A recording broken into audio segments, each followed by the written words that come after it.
Danny Flexon here for Seconds Out. Delighted to be joined by highly esteemed trainer Tony Sims, right near the end of the year. Tony, how you doing?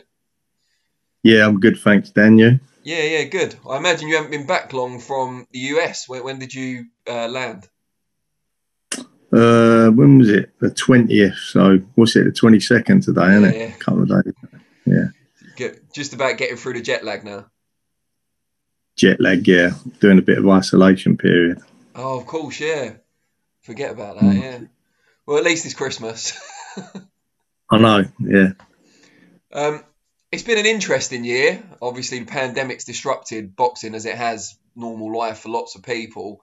You've had a bit of an up and down one because you've had some fighters who've had really pivotal fights this year, and then you've had others who haven't fought at all. How do you assess 2020 as a whole for your team? yeah. Like you say, yeah, it's been a bit of a strange year, not just for me but for everybody.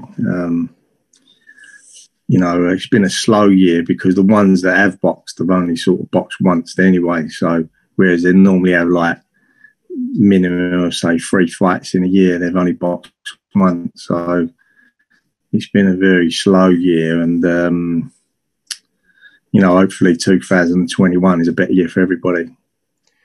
You've had some fighters who've taken quite big steps forward this year. Having said that, Ted Cheeseman was obviously in the first headline fight at Fight Camp, which got a lot of attention, understandably.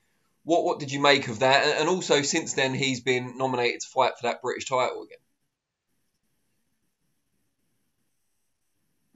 Yeah, as we know, I thought he was unlucky against Scott Fitzgerald for the British title. It was a good fight, but I just thought Ted edged it that night. But so I think that he got his just reward when he boxed Sam again. It was a great fight, as you say. It was the first headline fight on Fight Camp.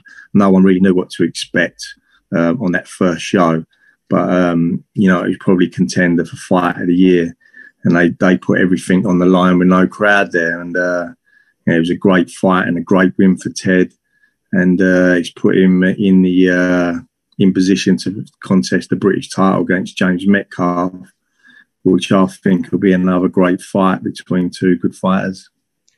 Then you got John Ryder, who you've just returned from the US with, got that unanimous decision over Mike Guy. Must have felt a little bit, in some ways, like an anticlimax. A lot of people felt he's unlucky not to be a world champion at this point after the Callum Smith result last year.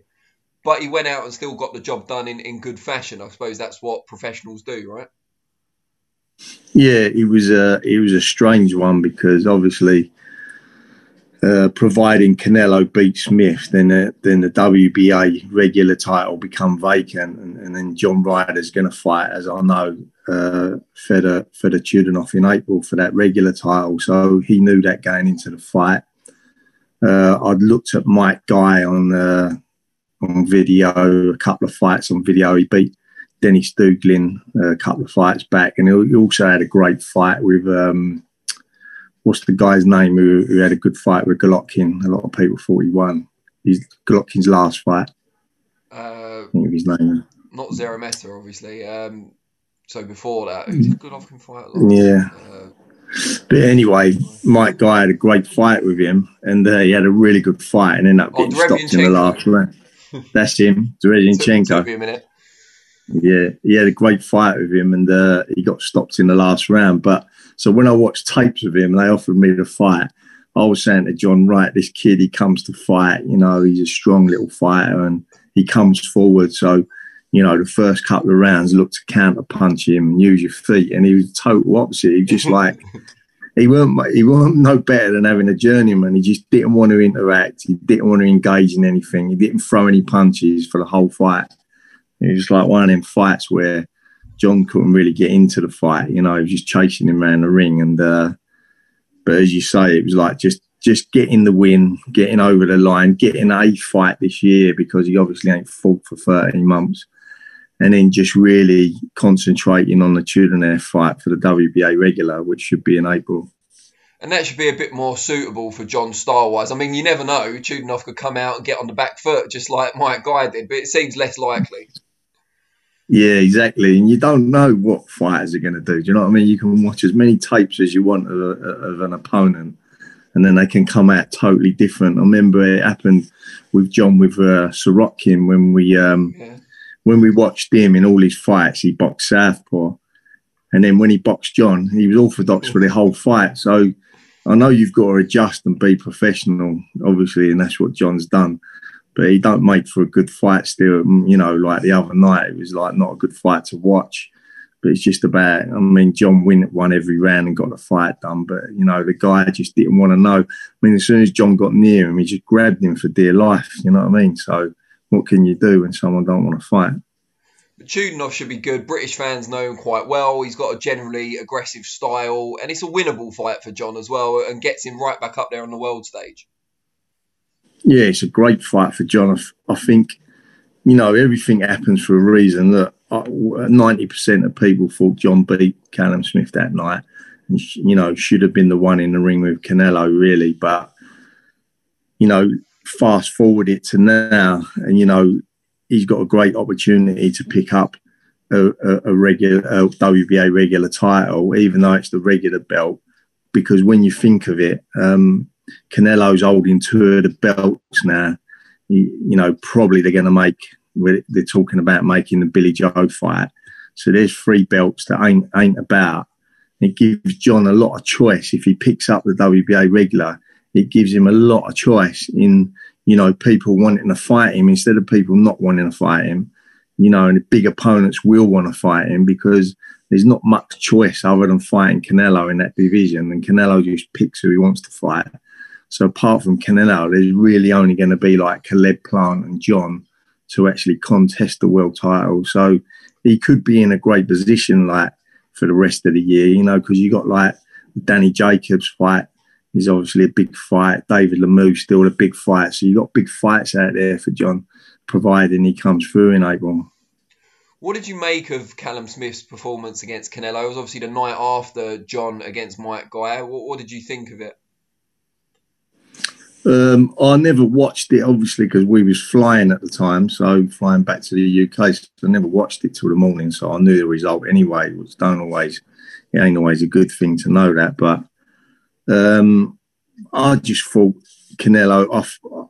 I said to Eddie Earn the night before, because he said to me, "What do you think?" And I said, "I just think Canelo's going to outclass him and outpoint him over 12 rounds. I think Callum Smith's a game kid."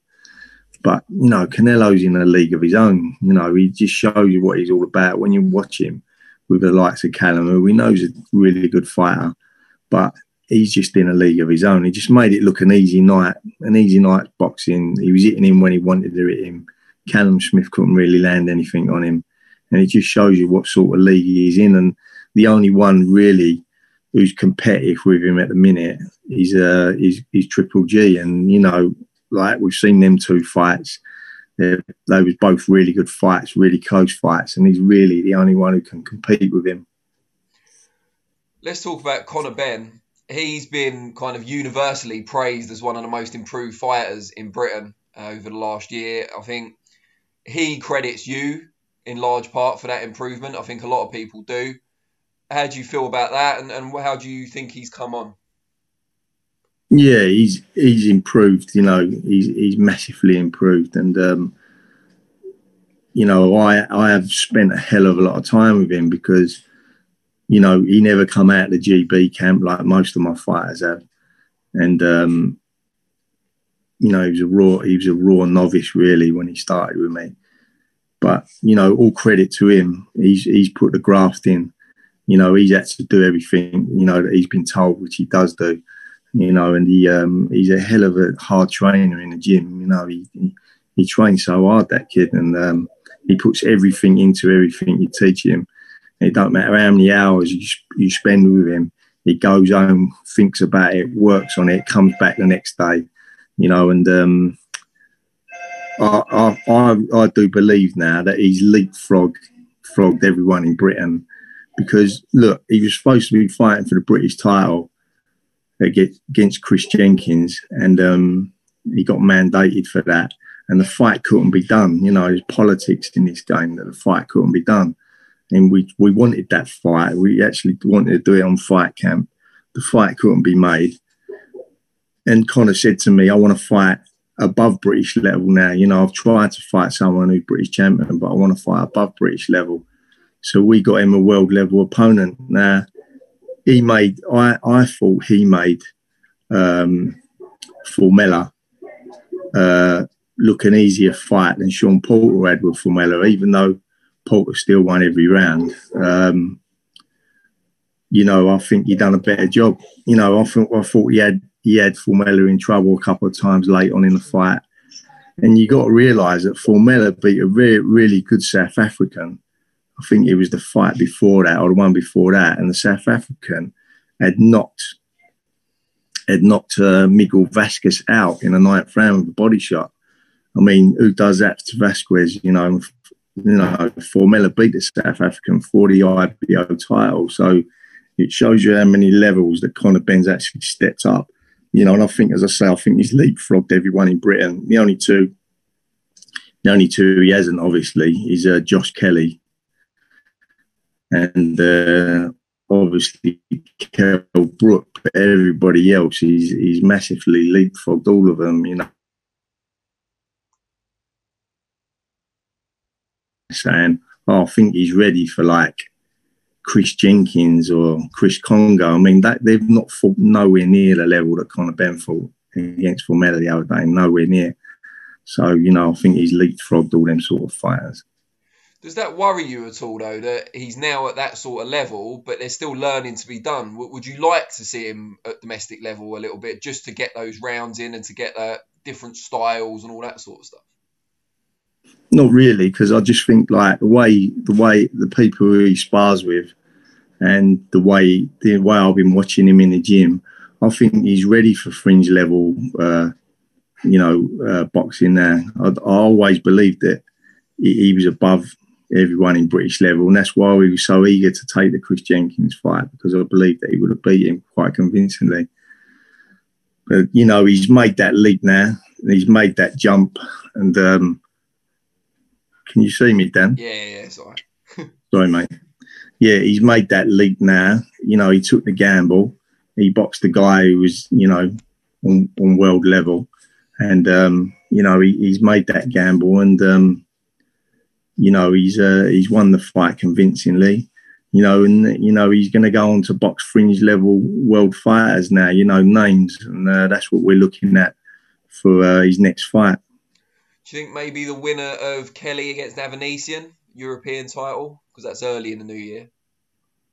Yeah, I think Conor will probably be boxing in March. So, right. You know, I'm waiting to hear who his next opponent will be. But he'll be a name and somebody that, you know, is in that top 20, say, in the world, and that everybody knows. And, you know, as I say, Kelly's got to come through the fight with Avanesian, and that's an hard fight for Kelly. And, you know, I'm hoping he does come through it, because at some stage next year, I don't know when it will be, at some stage, that if he does come through, that would be a blockbuster fight between Conor Benn and Josh Kelly. It's the new Khan Brook, isn't it? Just hopefully it happens. It's the new Khan Brook, yeah. I mean, you know, obviously terms have got to be right on both sides, and, you know, it's got to be at the right time. You know, the good thing is that they're both under Matchroom, so, you know, the fight can be made. But, like, we obviously both teams have got to be ready for that fight. You know, I believe it could be a box office fight. So, you know, it just depends how Kelly comes through his fight in January, how Conor Benn comes through his next fight, because it's always on the last fights, how you perform, how you both come through. So, but it's a mouth-watering fight between them two, and it's a clash of not just styles but personalities, I think, as well. They're like complete polar opposites of each other. You've got two super featherweights in the gym, both former GB amateurs, both in the IBF top 10. Martin J. Ward fought at the start of the year, but we haven't seen him since. Joe Cordina hasn't been in action since the end of last year. Is that frustrating, or is that a side of it that they're both comfortably in the world rankings now? They don't need to rush necessarily. Well, you know, because of this lockdown and COVID, you know, it's been a bad year for everyone in activity wise. But there's been reasons behind them two not fighting. Martin's waiting for a big fight to come up. It's looking like now he's going to fight Tevin Farmer in the final eliminator for the IBF title, which Eddie's telling me it's looking like the end of February. He's just waiting to announce a few shows for that. So that should be Martin's next fight, I believe. And then Joe Cordina, he's had an hand operation on his right metacarpal bone, and he had that in July. So I knew that he was going to be out for quite some time after that. But Eddie, he started training again where he is in Wales, and he's saying his hand feels fine now. He started to punch with it. So Eddie said he'll be looking to get him out in a 10-round fight in March. So that's the reason why Joe's been inactive, because of the hand operation. So, that's the next two things that's going to happen with them two. And then obviously if Martin beats Farmer, which is a hard fight, because I think it's going to be out in the States as well, that fight, then obviously he puts himself in line for the mandatory for Jojo Diaz. And then with Joe, I think he'll get a 10-rounder in March, and then, we'll start pushing him on to world-level fights later on in the year. And although he's not your fighter per se, Craig Richards does train in your gym. Your brother's his head trainer. Did it give you a sense of pride when he won the British title last week? Yeah, I was so pleased for Craig, because as you say, he trains in my gym. My brother, he's my brother's only fighter. So I was happy for both of them. I was happy because Peter's put a lot of work in with Craig over the years, and Craig's a great guy. He's a really nice fella, and everybody has got a lot of time for Craig. And he wanted to win that British belt. Obviously, he's around a lot of British champions, or even more than that, in my gym. And they have a little laugh and a joke with him, you know what I mean? Saying like, you need to win a major belt to be in the gym with us. But, he's gone out there and he's done it in style as well. He's knocked Shakan Pitters out, who a lot of people were speaking highly of. He was the underdog going into the fight, but, he just showed what he was all about. He's a good fighter, Craig. And, as I said, I was so happy for the pair of them. What's been your personal highlight of 2020 boxing-wise? What, as in my gym, or? Yeah, well, just what's made you happiest or proudest in boxing during the year? I'm just proud of all my fighters that they've, stuck to their boxing, and they've been in the gym regularly, even though there's been nothing happening for them, and that takes a lot of professionalism to be able to do that. I think Felix Cash looked really impressive in his fight with Jason Wellborn. And the purse bids go out for his fight against Denzel Bentley in January. So I'm excited about that fight. I really think Felix is a good fighter and can be a top middleweight in this country.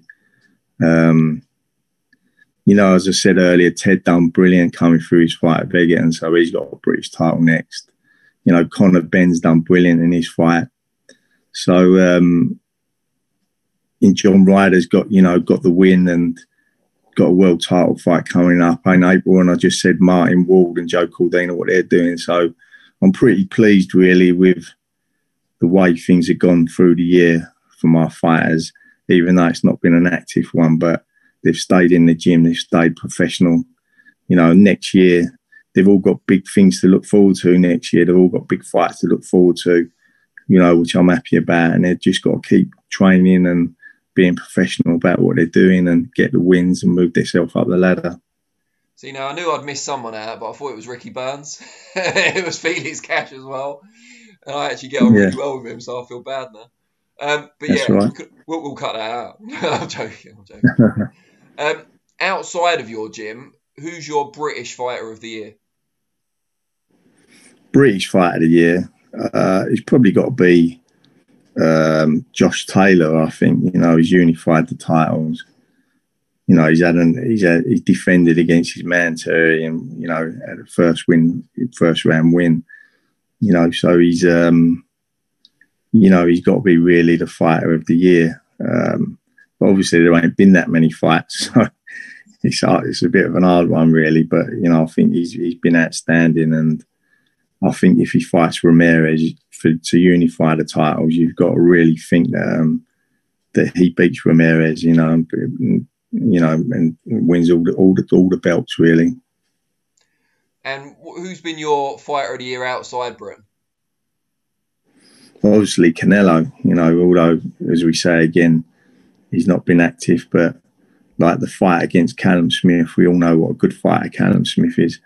You know, 27-0, you know, with all them knockouts, and he just made him look ordinary, really. And that's the brilliance of Canelo. You know, I've said for years he's my favourite fighter, and he is the pound for pound king as well. And you know, just to watch him, you know, it's such an enjoyment just to watch him go to work. And to be honest as well, watching Golovkin up close, we had a great seat after John's fight, and we was up close to the ring, and just watching Golovkin live up that close, you realise what a great fighter he is. And our dressing rooms was next to each other, so he invited us into his dressing room afterwards, and what a lovely man as well, you know, having a little chat afterwards, and real gentleman. So it was great to watch him up close, and he's invited us over to Big Bear. Whether we go over there or not, I don't know, but it's lovely for him to invite us over. And he obviously follows all his boxing, and he knew John and everything about him. They had a nice chat, and that was a great thing to end the year with as well. Well, if John spars him before the Chudinov fight, it'd be a walk in the park, wouldn't it? In comparison. Yeah. He said he might come to the UK. I don't know whether he's going to come to be just for a trip over here, or whether he's thinking of fighting here again. But he said he may be planning to come to the UK, which would be great. I'd love to see what he makes of Little Wally. Yeah. What's the best fight you've seen this year? The best fight? That's an hard one, the best fight this year. There's been a few good ones this year. Probably I enjoyed on a personal level Ted Cheeseman and Sam Egerton. I think that could be possibly British Fight of the Year, especially the circumstances as well, where it was the first show. We didn't know what to expect. No fans there, and it was still an absolute barnstormer for TV fans. So probably that fight there was, on a personal level, was a great fight. Yeah, that's it. Then. Before I let you go, Christmas only a few days away now. Everyone looking forward to their turkey dinners. Burning question on all our lips. Are you still plant-based? No, I'm not. I was plant-based for a long time, but the COVID messed it up for me, really, because at first it was like you was having food deliveries, weren't you? You know, when we was all in lockdown, we was having food deliveries, and it was like the plant-based was pretty hard to survive on. So we started ordering meat, and but even though I'm eating meat again, but I'm not eating, you know, I probably eat twice a week out of 7 days. So it's not like it was before when, you know, I was continuously eating meat, but I prefer to stick with fish, really, and, you know, as much plant-based as possible. But I must admit, in Florida, we took a bit of a liberty one night with Matron's credit card. We ordered a load of ribs and buffalo wings and just went to town on it. Presumably that was after the fight. Yeah, after the fight, yeah. Good stuff. Does Eddie know, or is he going to find out about this for the first time watching the video? No, I told him.